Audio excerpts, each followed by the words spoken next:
General André Cox, it's wonderful to have you on Facing the Canon, and thank you very much for being our guest. Let's start at the beginning. Okay, you were born in Zimbabwe, but when you were born, it was called Rhodesia at that time. Yeah. And you lived there, you've lived in England, you've lived in Switzerland. What's your nationality? Well, it's a good question. I sometimes wonder. I'm actually half Swiss and half British. Yes. My father was English, my mother Swiss, so have both passports, which is quite handy. That is handy, isn't it? Yeah. How many languages can you speak? 2 fluently and 1 reasonably well, English, French and German. What about some of the African languages? Only phrases and words, really. I grew up in Africa at a time where all of our schooling was in English. Yes. So one of my regrets, actually, because you don't get the feel of some of the African wisdom. Of course. Yeah.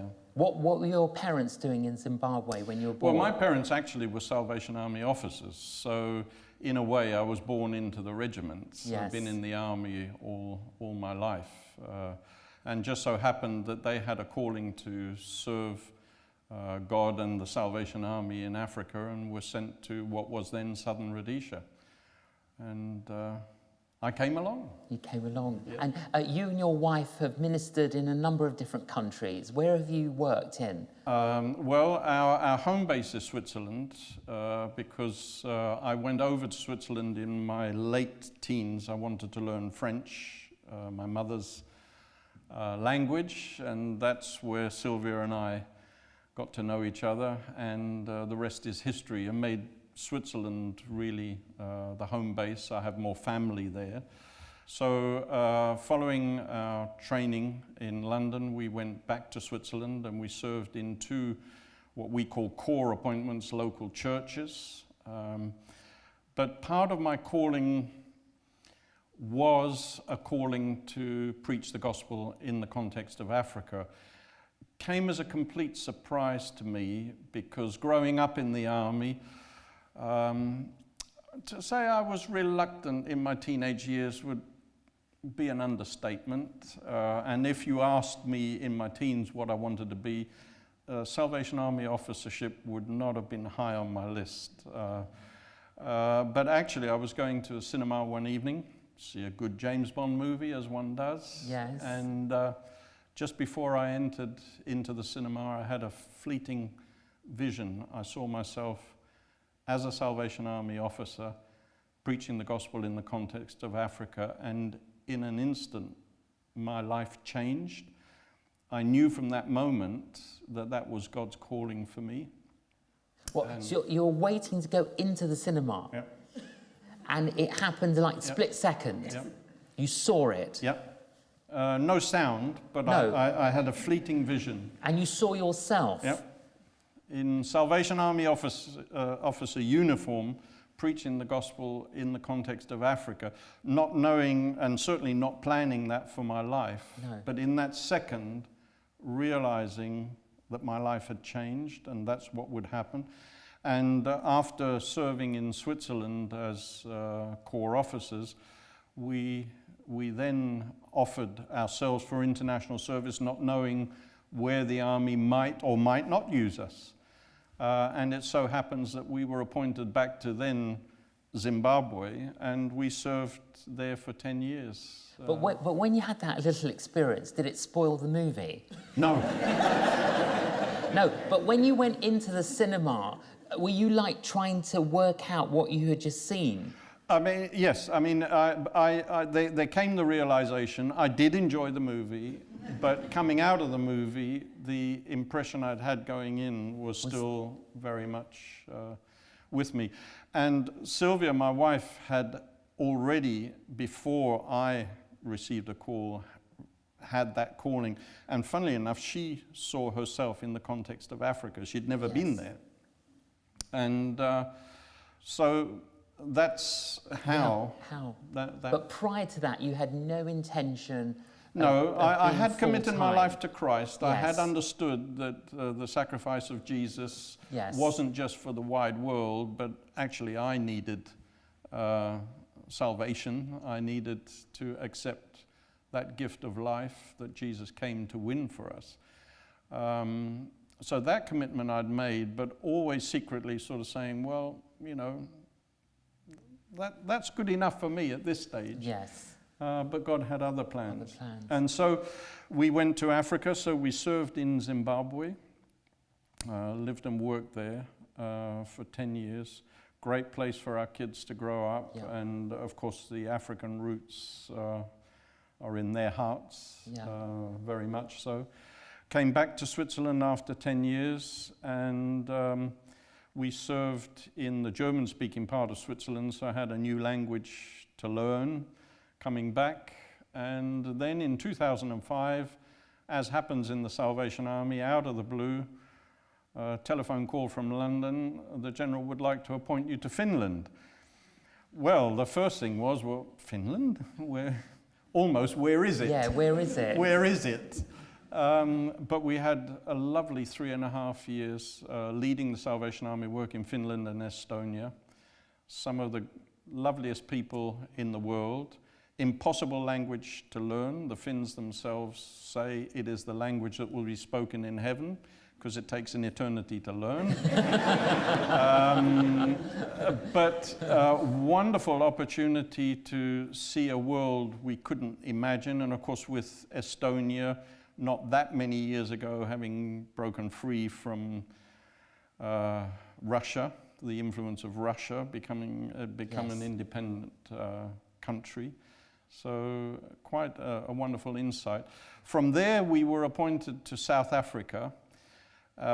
Great joy. We'd thought, well, maybe the Africa chapter was concluded. And was that another phone call? Yeah. Oh yes, Yes, that's it's the way always it a works. phone call. I make the phone calls now. Now you make the phone calls now. It's much more fun. Yes. So then and when you get the phone call, do you have a choice?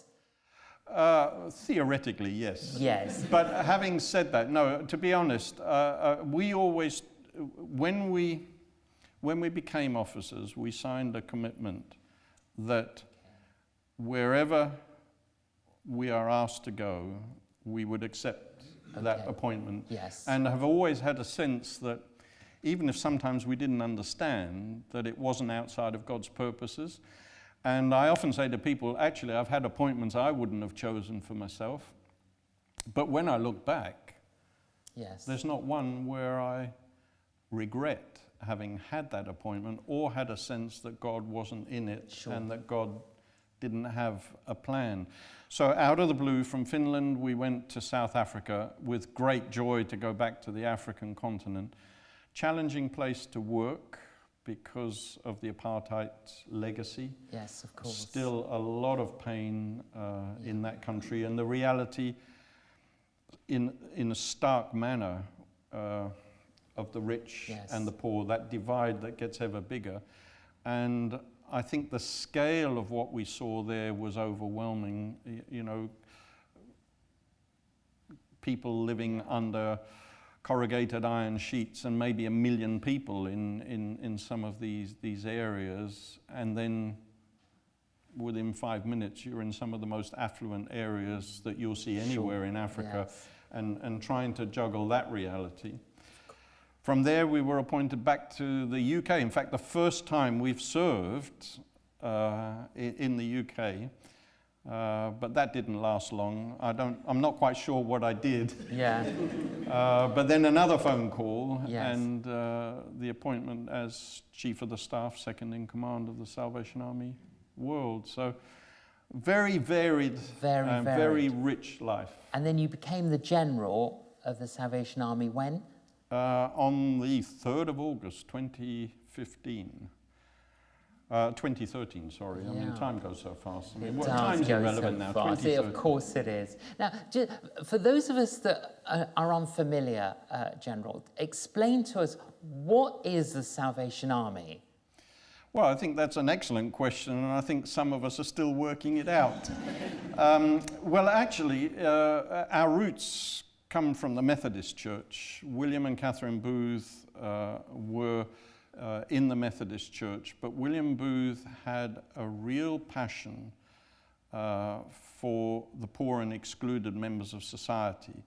Now, a lot of people today would think that his driving concern was seeing deprivation and poverty and exclusion, but actually his primary concern was these poor and marginalized people have no access to the gospel message. They're not welcome in the churches. The churches were considered to be for the more well-to-do people, and he had a passion of bringing the gospel message to those who might not hear it, might not be able to hear it because of their social standing. And he was quite frustrated, wasn't he, when he took a number of young people to a church and the church asked them to leave. Yeah. Well, I often say I don't think it was William Booth's vision that he was going to found an organization, let alone an army, when he started out. His aim was to reach these people and to integrate them into the church, but they weren't necessarily warmly welcomed.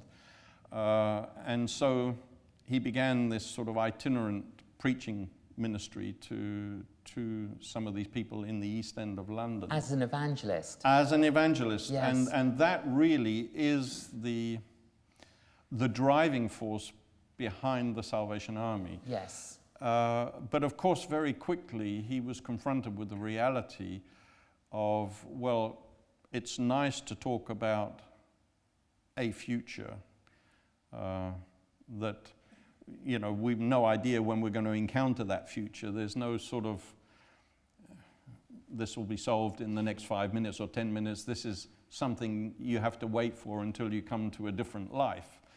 Confronted with the reality, how do you preach a message of hope to someone who doesn't know how to feed, where they're going to be able to feed their children or get clothes to put on their backs or education, without access to many of the things that we would take for granted today.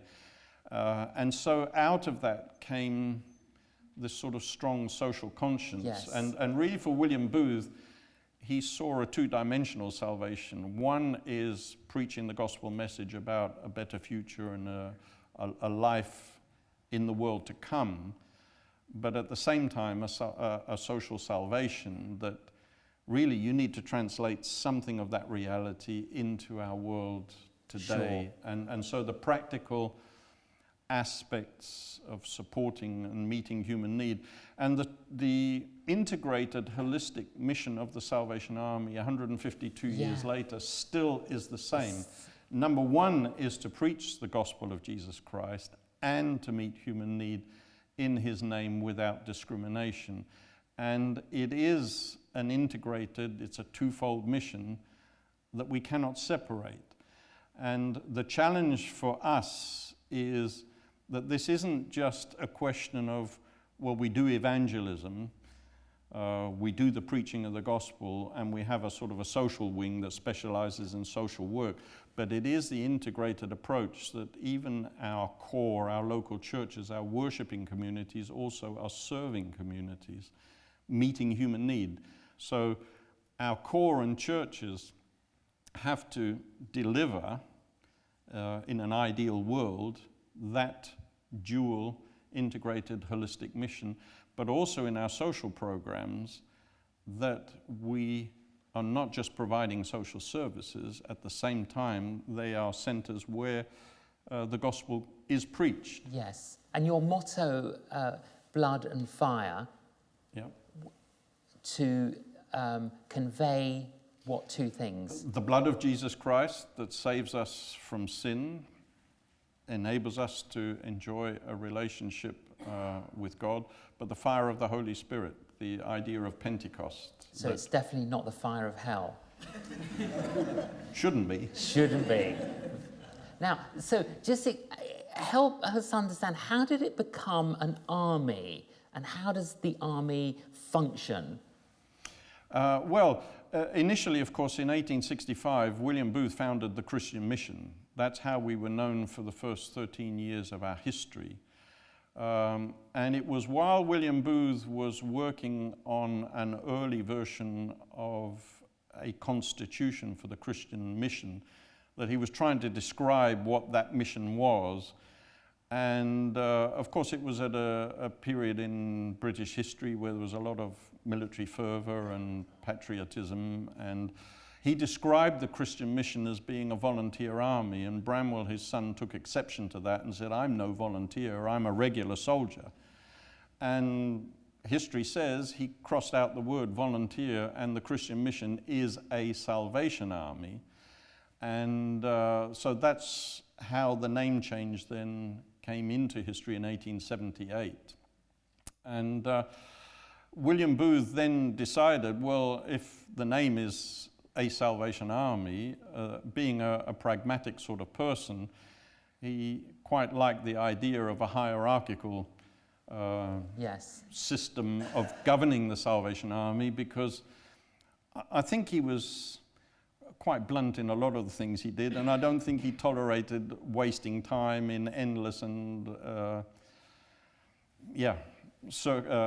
discussions that go round in circles, and found that this was quite a pragmatic way of administering the army. And so we took on this pseudo-military structure, and of course it created efficiency, and its function was smoother. To keep us focused on delivering the mission. Yes. We're not going to waste time in endless debates in committees when there's a world of need out there and we need to get on with it. Yes. And so there is still that sort of pragmatic approach. I mean, we're not so much a people who spend great hours in mystical contemplation. Yes. We're people with our sleeves rolled up, and if we see a need, we want to get stuck in, and we want to get involved. And I think that is what the army was designed to do and to be.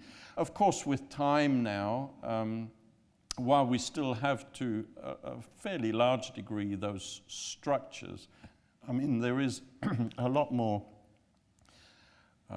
consultation in the way that the army is ministered, and our governance and management systems have changed over the years. But it still functions as an army. Functions, yeah. Well, how many members have you got within the army?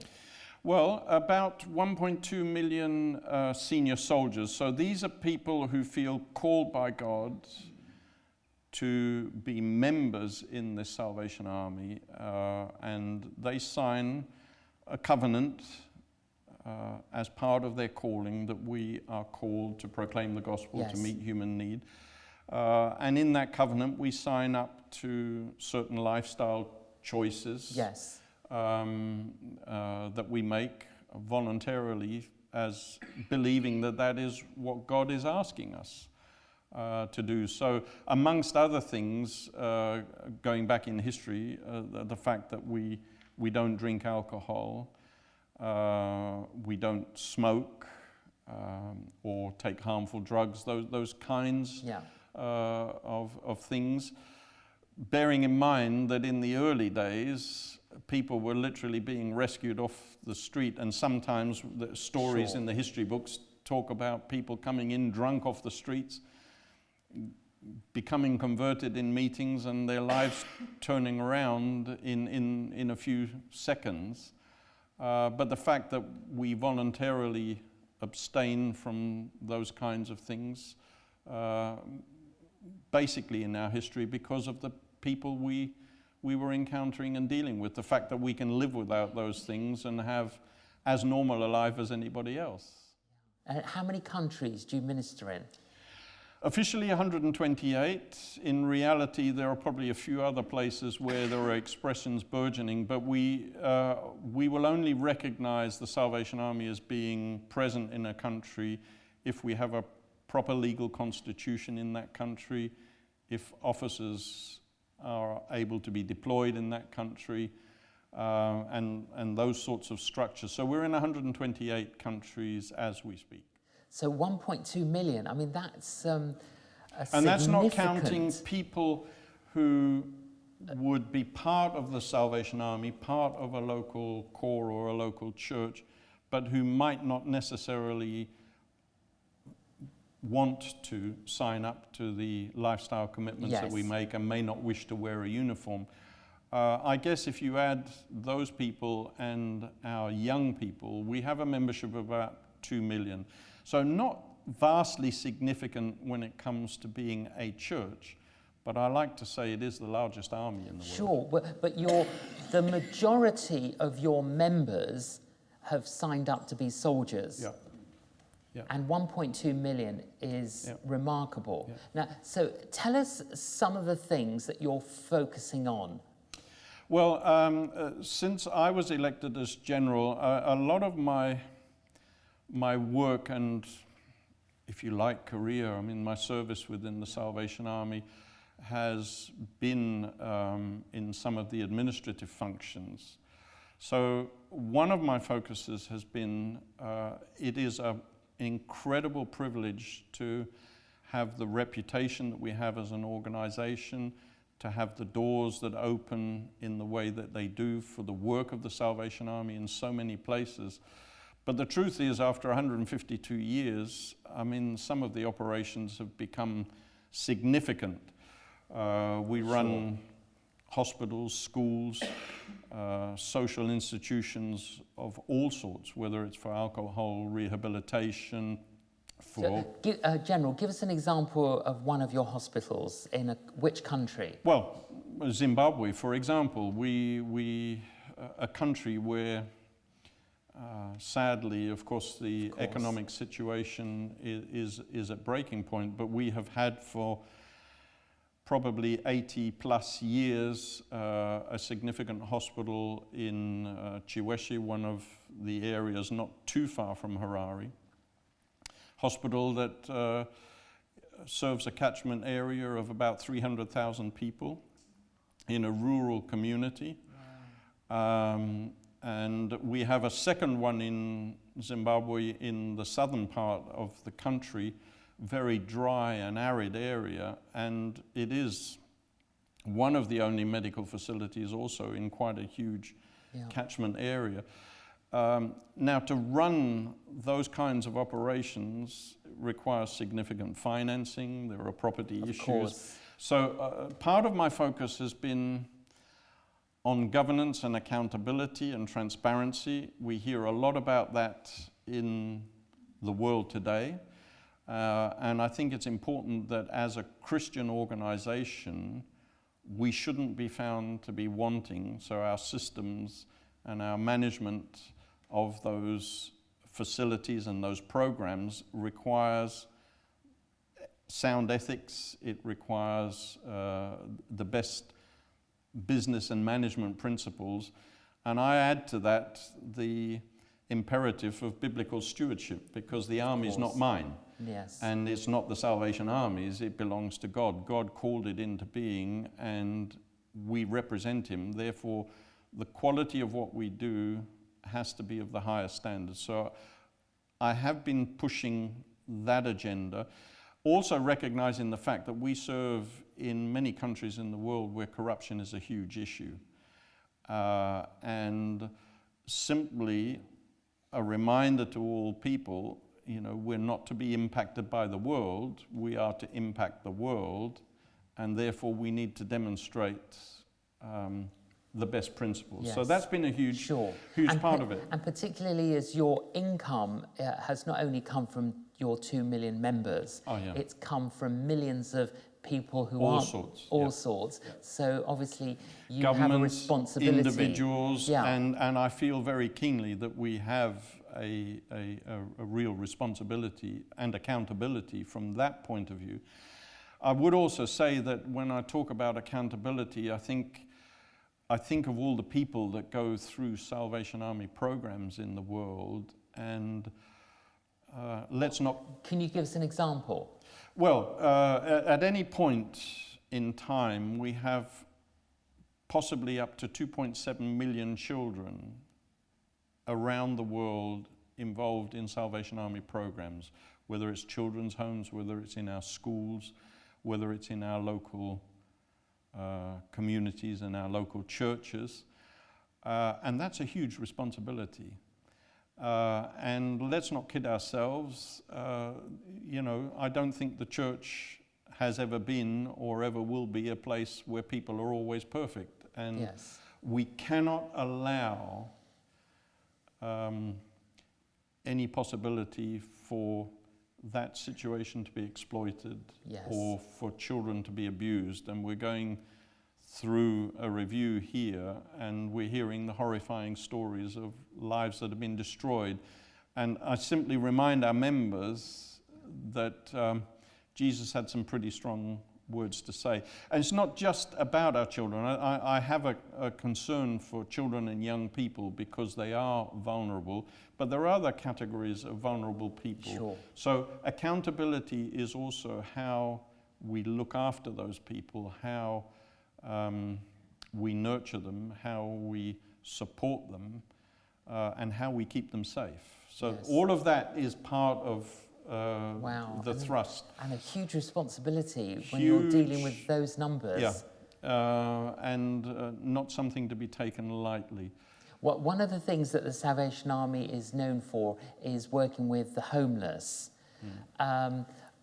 What's your current perception of homelessness in the world today?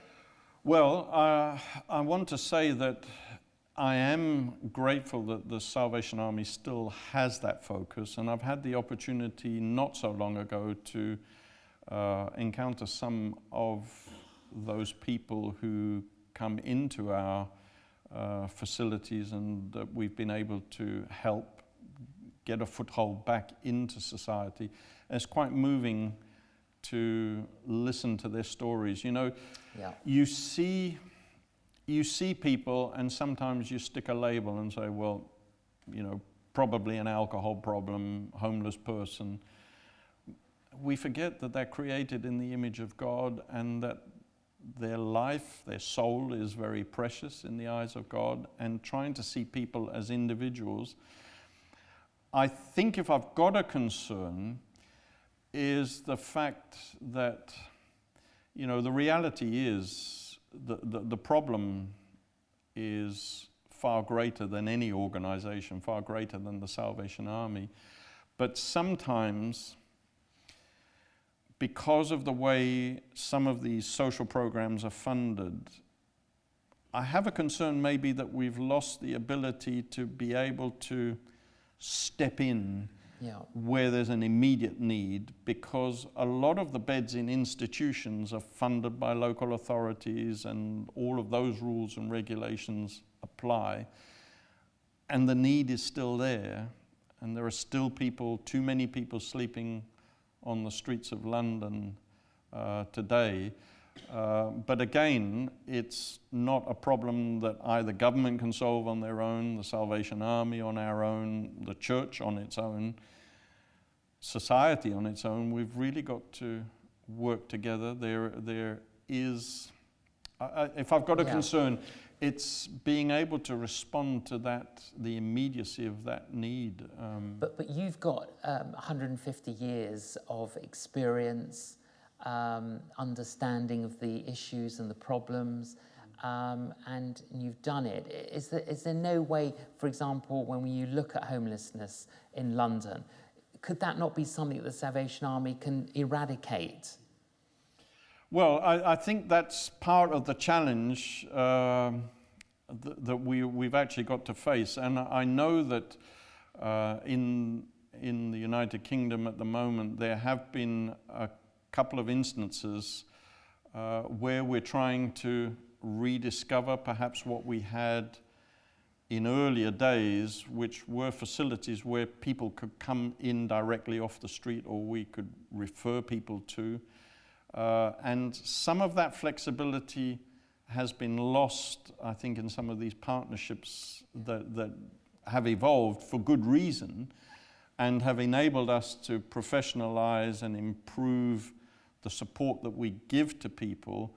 But there's still this sort of grassroots, basic level that everyone seems to struggle with. And so I think that is a challenge for an organization such as ourselves. How do you get back into perhaps very much more basic services, but that would help to get people off the streets. But it is a huge problem. You've got to have facilities. Facilities cost money, and how to finance all of that is a challenge. It's a challenge. Obviously, we have the evil of human trafficking. Yeah. In what way is the Salvation Army helping to combat that evil? Well, in the UK, we're extremely active. In fact, we work in partnership with the government in rescuing people, trying to enable people to get to a safe place when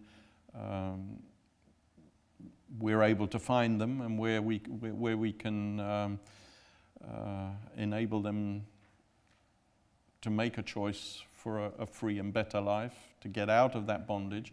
It's a huge problem, however, right across the world, and we're responding to it in different places. In Europe, we're creating our international links. One of the advantages we have, being in 128 countries, is that we have someone we can talk to in many of these countries. So trying to create those links. In fact, we have a group meeting as we speak. I think a group has traveled from London to New York today, and will be in a conference over the next 2 or 3 days, trying to leverage this international network, because the reality is we work in places where people are being trafficked elsewhere, but we also work in countries that are receiving these people. And so trying to tackle it at both ends, and working with other partners and other organizations.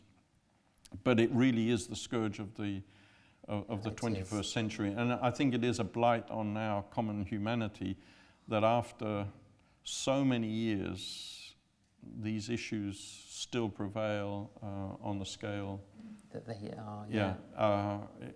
It really must anger the heart of God. Must do. And I wonder what consequences the world will reap because of that, Yeah. But obviously we want to rescue people that are drowning, but if we keep rescuing all these people who are drowning, it's good to walk upstream and find out who's throwing them in. Correct. And that's probably very difficult to do. It is. In fact, I just recently had an opportunity to talk with some government officials in Mexico, and of course there's great concern there of what may happen in the coming weeks and months with potentially large numbers of people coming back across the border. And just reflecting on the fact that for much of our 150 years of history, we've had our sleeves rolled up and we're trying to deal with the people who've come downstream. But we're not naive to think that the solution is simply dealing with them when they come. So I know in the UK and many countries in the United States and others, we do leverage our relationships and opportunities to speak with elected authorities to see how we can work with them, because their focus is trying to stop the people falling off the cliff or coming down the stream. And we deal with much of the reality, the consequences when that happens, but also trying to work with them at the other end of the scale. How can we help to influence policy that might help to stop some of this happening? But I would say our strongest area of focus in much of our history has been dealing with the consequences. Of course. But we realize also the importance of that work at the other end of the scale. You work with children, you work with the homeless, you're trying to help those caught up in human trafficking. What other areas does the Salvation Army work in around the world? Some of the most moving programs that I've seen actually deal with some of the most marginalized people. I think in the context of Africa, some of our education work with albino children, for example.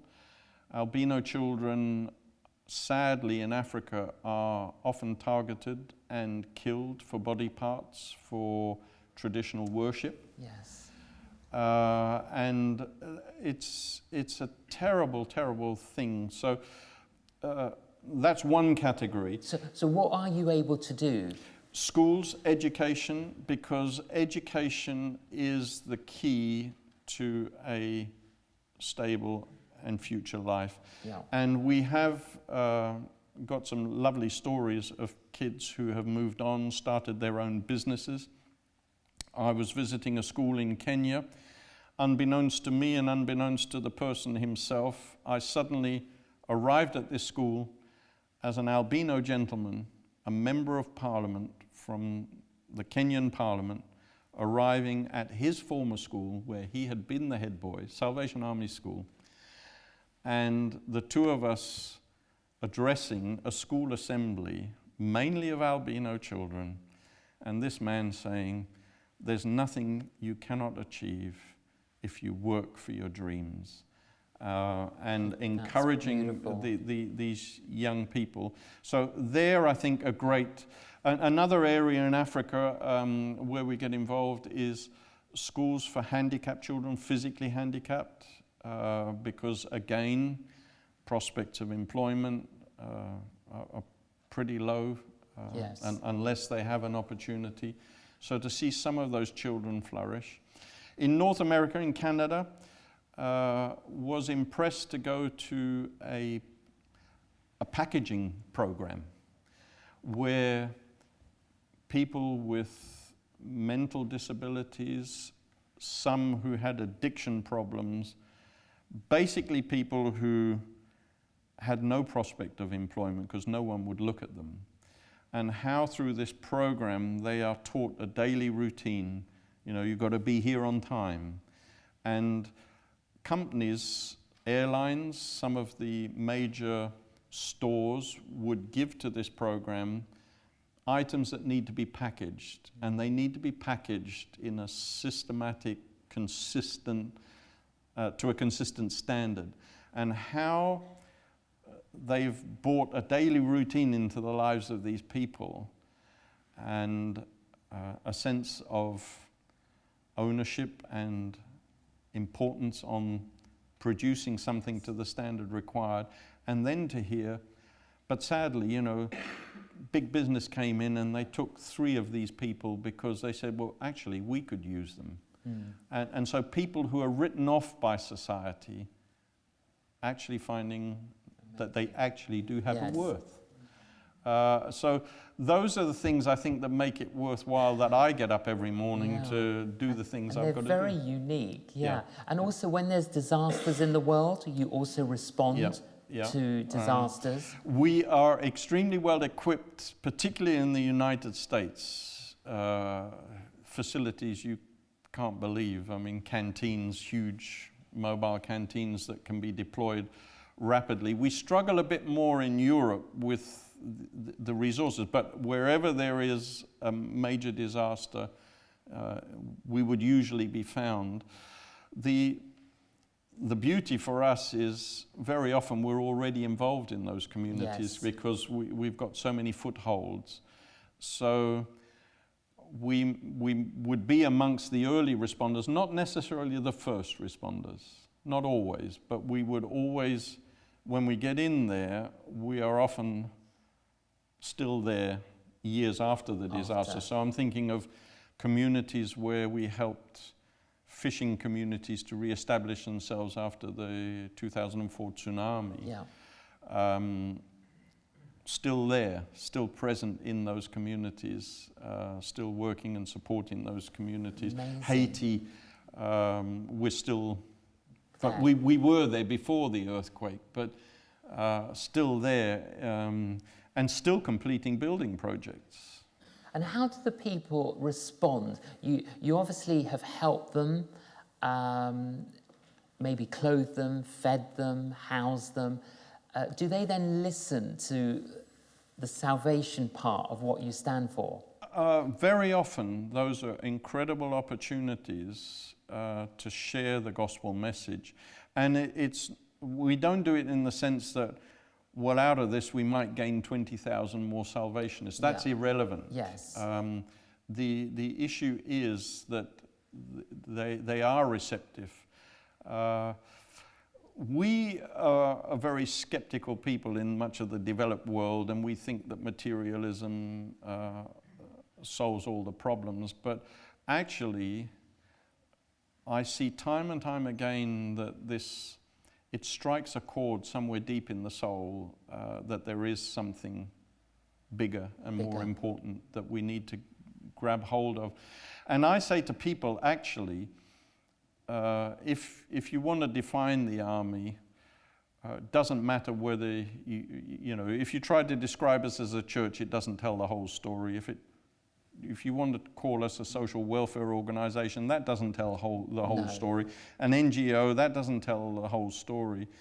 In a way, I quite like it when the lines are blurred and you don't really know what we are, because to me, preaching the gospel message, it's important to do it with words. We have to proclaim the gospel, but you can also preach it through countless acts of love. Of course. And I think where you get that balance, absolutely. People need to see something. Of course they do. Well, people don't care how much we know until they know how much we care. Yeah. And I think that kind of gives it the credibility to then be verbal, because you've already been visual, haven't you? Yeah. Your founder wrote this fascinating book, In Darkest England and the Way Out. And it still makes for a fascinating read. It does, yeah. And something shifted when he wrote this, because in the early days of the Salvation Army, ridiculed a lot. Many of your soldiers were stoned, and there was violent opposition. There was a lot of violent opposition. But interesting, at the end of General William Booth's life, he was so well respected. I mean, 40,000 people went to his funeral in Olympia, including the Queen at the time. And but when he wrote this book, something did shift, because I think a lot of the middle classes were unaware of the issues.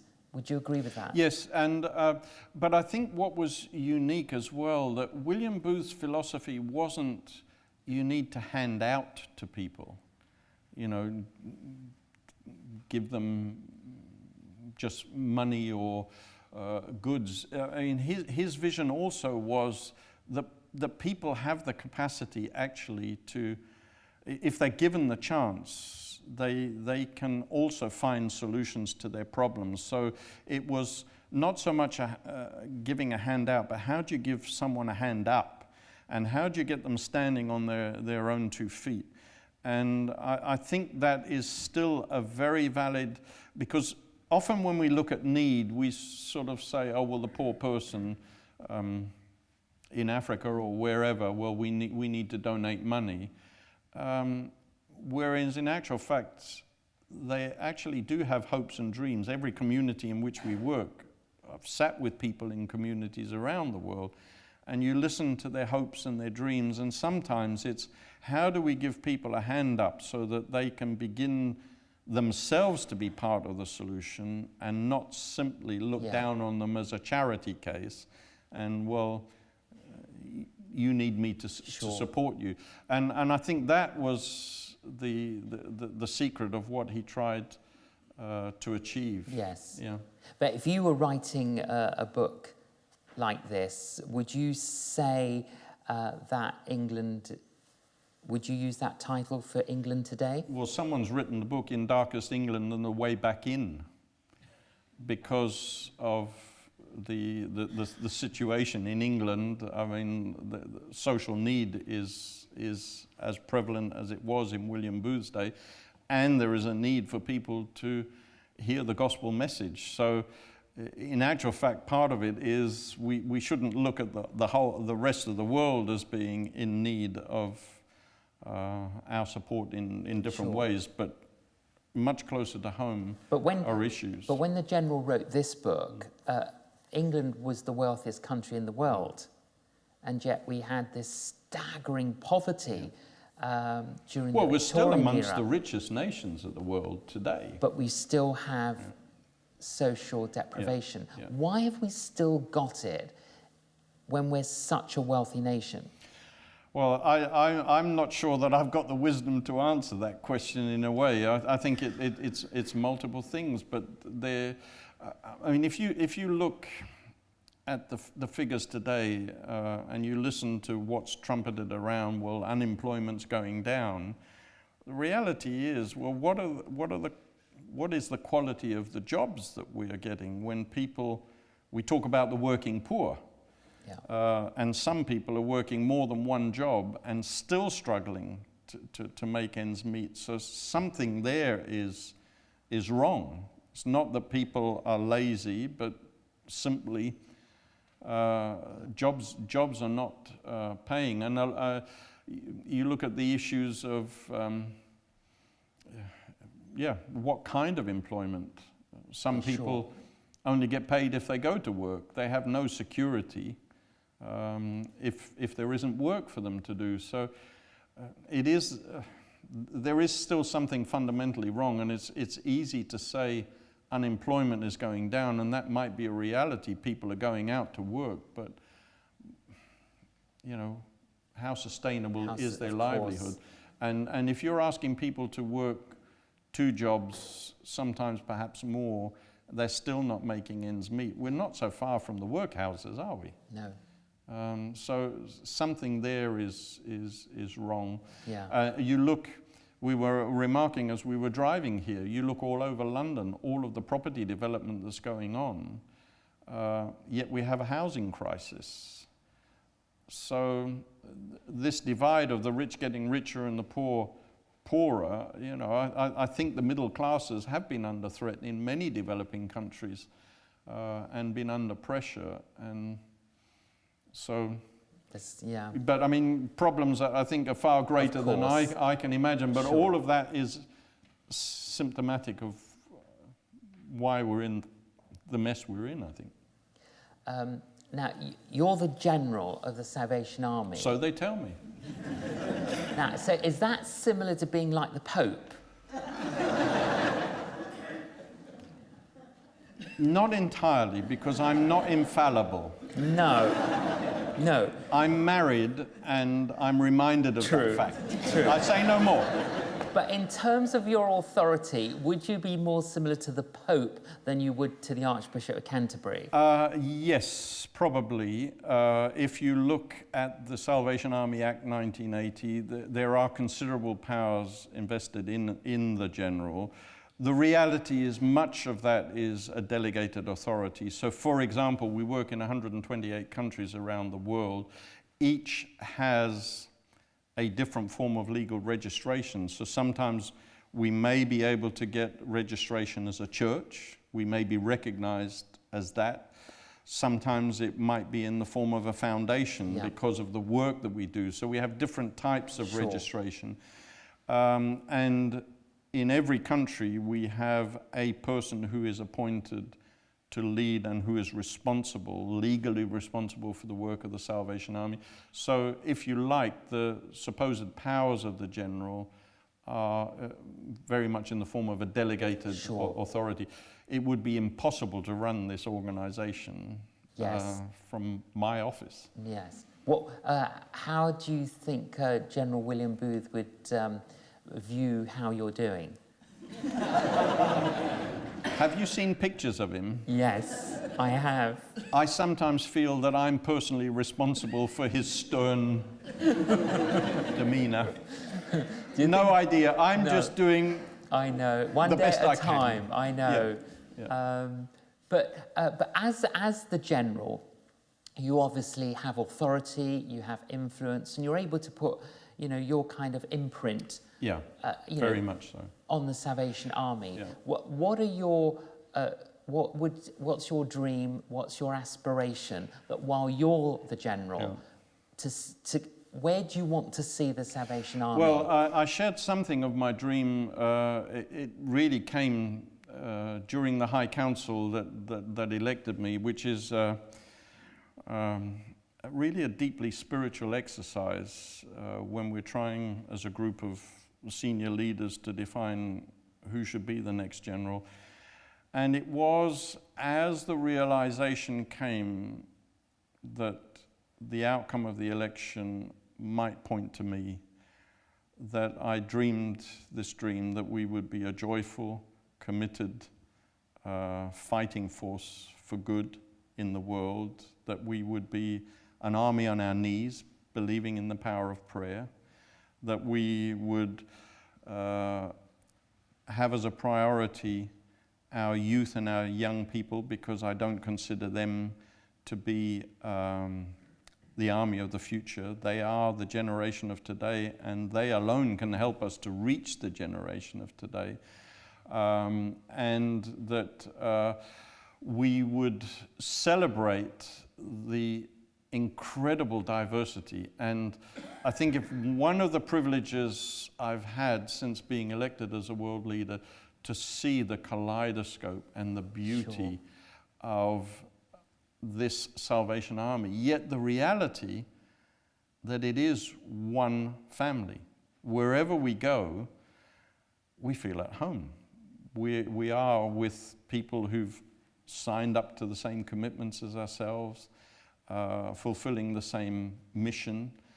Now that expresses itself in so many languages, so many different cultures, yet the reality is we are bound together as one army.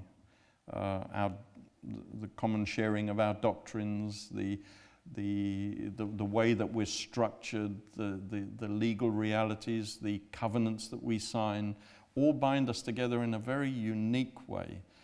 And we are one army with one mission, which is an integrated mission, and one message, which is the message of the gospel. And that really does unite us. And how would you articulate the message?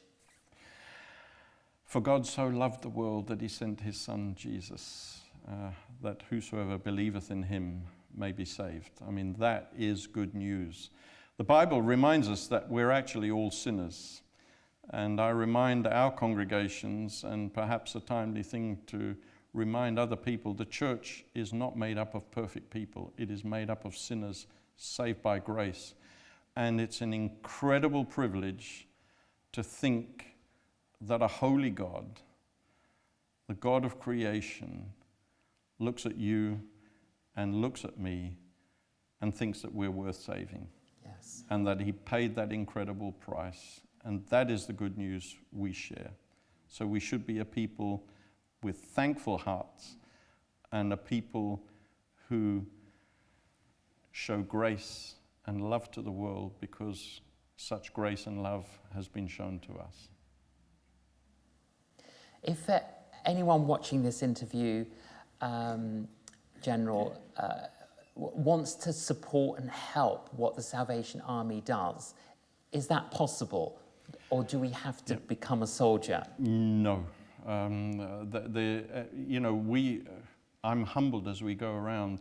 There are many people who volunteer in local centres, whether it's a local corps or church where the reality is in England, a lot of people come to those places that we would consider to be places of worship, to receive basic provision, whether it's food, whether it's a feeding club, whether it's gathering elderly people together. I was in a lovely centre in the north of Scotland with people who are going through a journey with dementia. Yeah.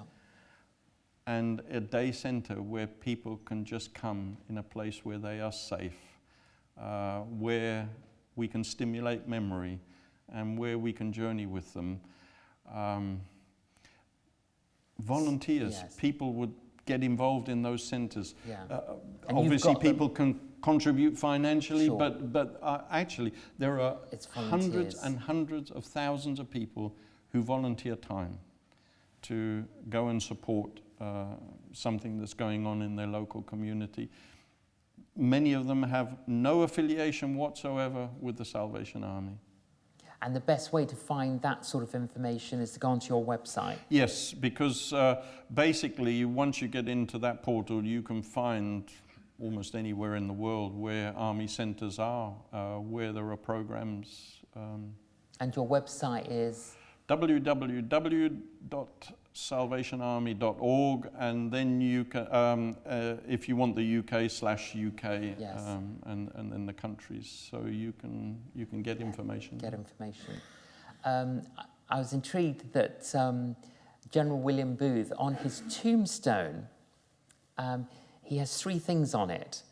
The day he was born, followed by the day he was born again, when he became a Christian, followed by the date that he passed away.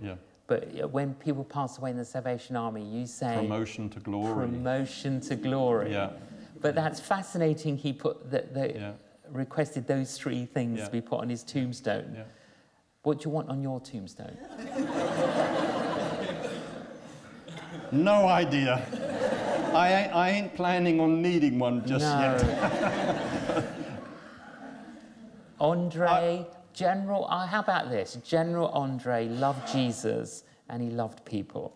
I would be happy with that, yes. Yeah. Because really, that's the heart of the Salvation Army. It is. The Salvation Army loves Jesus. Heart to God, hand to man. So that would reflect very well. Well, it's amazing, General, that, not only that you've got 2 million members, but you've got 1.2 million very active soldiers, and that you're engaging in so many different countries, different places with different needs. And what an incredible heritage that's been entrusted to you and your leadership and your amazing team. Thank you very much, General André Cox. Thank you.